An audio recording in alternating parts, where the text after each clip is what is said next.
Well, hey there team, welcome back to the channel, welcome to my overview of Reus 2. So for those on across it, I do overviews on this channel, which is where I have a look at the first 2 hours of a game. It's the Steam refund window. Steam reckons you can make up your mind about whether you want to keep a game or not in that time, and I tend to agree. Broadly speaking, I would say that 20 hours in, you're not going to change your mind about how you felt 2 hours in. So it's a short, punchy video. I try and keep it around 10 minutes and give you the broad strokes info, and then from that you can go on and make up your own mind. So Reus 2.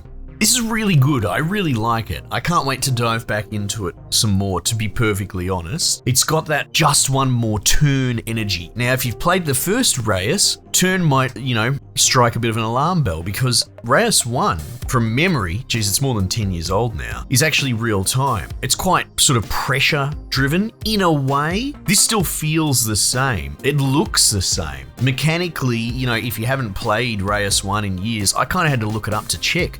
But you would be forgiven for thinking, this is a lot like the first game, what's different?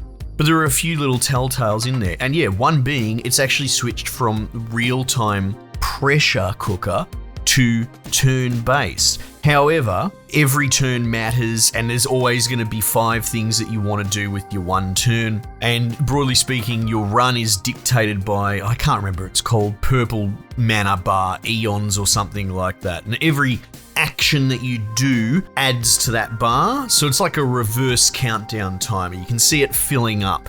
And there are sort of meta mechanics where you can extract some passive sort of income from your improvements, sort of like a positive feedback loop, and you can use them in a sort of god shop. And one of the upgrades would be to extend that timer a little bit. But it's not going to be infinite outside of playing like on a free play mode. It is very much designed that these are run-based things. Roguelike, I suppose, is the correct term, but again, it's a turn-based roguelike, and a lot of the pressure in roguelikes comes from death, or power creep and being one-shotted by an enemy. This is just that there is a timer that you can see the end of the tunnel coming, and you're trying to get as much done before the game runs out. And as you unlock more and more cool stuff, that will extend your runs longer and longer, which is a great reward. Also on that, the human villagers, I'll talk about mechanics, but I thought I'd just cover off on sort of main striking differences between 1 and 2. The humans behave themselves in this game, which is really interesting. You would think that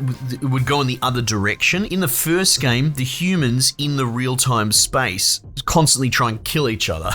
They go to war with each other, and eventually, if they get too powerful, they crack the sads and start attacking your gods, and they can kill them, which, was cool in its own way, but I would say this definitely is a vastly bigger improvement. It's much more focused on building ecosystems with synergy interplay, and there is a real juicy fun to that. And it helps when, these people that you're trying to grow and cultivate are much more peacefully inclined and less, trying to kill their god. So they're the 2 main differences, and I would call them absolute massive improvements. Then, not to go too circular, at a blush, at footage, it looks very similar to how you probably remember the first game, but in practice, it's greatly improved by these actually massive changes. So look, ultimately, you start a planet, a run. The idea is that you're a sort of god, and you've got they're not really little, you've got these giant god nature avatars, and you want to help these, sort of Neolithic tribes grow over the course of half an hour to an hour sort of thing. The interplay is quite simple. You don't really directly control the tribes. It's more that you can tell them where to settle, and they will expand their borders, and they will start doing projects, and you can sort of help direct them. But what you're ultimately doing is a mix of terraforming the land under the auspice of one of the gods. So like if you choose the water god, you will make water biomes, tiles, but you've got forest and mountain. These are your starting 3. I've unlocked swamp, which is actually, and don't hold me to it, but I think there was some sort of hybridization in the first game. Like, I don't know if you got a swamp god so much as you tried to make swamp by clashing biomes together, and I was trying to do that at the beginning, so I'm pretty sure that's how it was.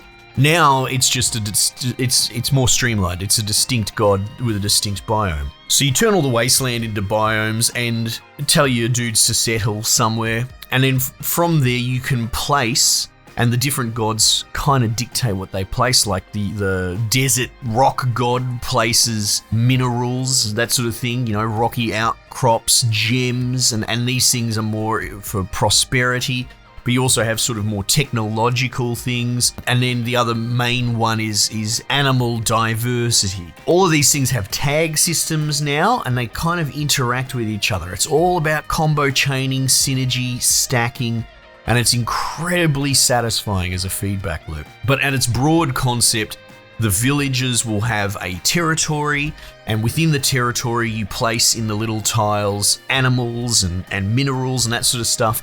Those in turn will generate resources, and as they pass certain milestones, they will grow, they will complete objectives. You move through ages. If you don't finish sort of like a building project, maybe you have like a fishing wharf and it requires to hit certain thresholds. Maybe it needs 4 different types of fish biodiversity within that territory. So you want to try and knock that over before the next era starts. And then that will lock it in for legacy bonuses. You can upgrade tiles with one of your god powers. It's very, very limited, but you can make it go up to like level 2, and then you can put level 2 animals and plants, and you get these from the sort of draft drawers that you also unlock during the run. And it's really nerdy, you know, and maybe it's not going to be for everyone. I wouldn't say like I'm an eco nerd warrior or anything like that, but examples being, I still enjoy things like aspects of Assassin's Creed Mirage, right? Looking at all the history lessons and pop-ups and learning about bloody pottery from, you know, the Abbasid Caliphate. And I'm turning into a nerd that enjoys history and curiosity and education more and more in games. Don't get me wrong, I like shooting bad guys in the head as much as the next bloke. My point is, if you find yourself tending towards that sort of stuff, you may actually get a lot of satisfaction from this game when you unlock, what did I unlock?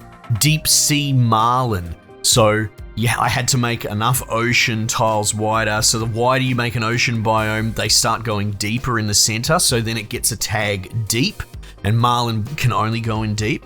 Marlin require a biodiversity of like 6, which means within that ocean slot, it needs 6 different things. It doesn't just have to be fish. It could be bloody reefs or, you know, seaweed, that sort of stuff. And then when I placed my Marlin down, I worked really hard to do that. And every time you place something, it's using up essentially your turn max. So you do want to, as you start to become more educated and understanding how the interplay works, you really do want to try and avoid backsies and overriding stuff. That said, there is a natural progression to overriding things. So then I placed my Marlin, and then I believe they had like a huge bonus, like the long range fishing or speed or something like that. So if I could get 8 different fish tiles within that same ocean, it would make the Marlin give me like an exponentially higher output of prosperity, and all of that feeds back into the town with which it shares territory. And at the end of it all, you finish it and neatly ties up. Your planet sort of sits there in a kind of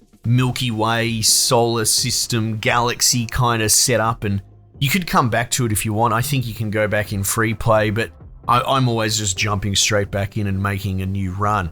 And then you unlock, I've unlocked stoats, or bloody unlock banana trees, you know, and it's a weird thing to get excited about, but that's a testament to this game, that every time when I unlock a new type of bloody bamboo tree or whatever, I'm like, ooh, that's pretty cool. So yeah, it's very cool. It's very clever. There's so much depth and interplay, and it's just nice. It's nice to be celebrating instead of getting, you know, BP ammo for my AK-47. I'm getting, you know, new rabbits and cat species and all sorts of things that I can, you know, put in the jungle and see what happens. Anyway, check it out. It's really cool. You can probably hear the grin in my face. It's very wholesome, but beyond that, it's actually very, very engaging and deep. All right, team, might just leave it there for the time being. I'll catch you guys on the next one.